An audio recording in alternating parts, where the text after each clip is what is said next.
Денес правиме голем стратешки чекор кон градење на побезбедна и поотпорна дигитална Македонија, која е подготвена да се соочи со предизвиците на дигиталната ера и да ги искористи нејзините можности.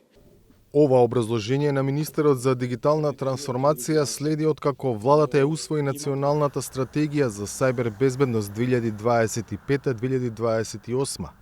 Станува збор за документ кој има за цел да резултира со зајакнување на отпорност и безбедноста на земјава, чиј систем до пред една година беше честа мета на сајбер напади, од компјутерски упади до закани за поставени бомби во институции и училишта.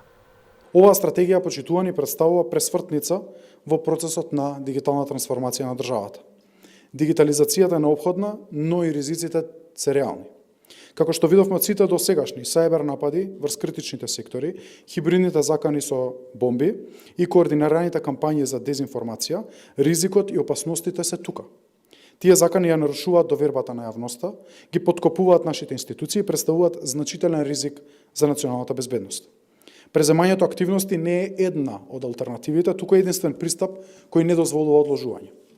Оваа стратегија оттука обезбедува патока за затворање на постоечките празнини, заштита на критичната инфраструктура и поттикнување на дигитално опкружување, каде што бизнисите можат да иновираат, граѓаните ќе напредуваат, а институциите можат безбедно да работат.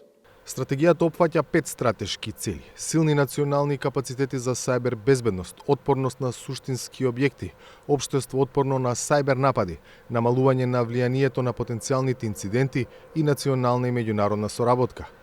За постигнување на овие цели, стратегијата предвидува критични мерки кои меѓу другото опфаќаат формирање национален совет за сајбер безбедност, создавање централизиран систем за одговор на инциденти, проширување на програмите за едукација и обука за сајбер безбедност.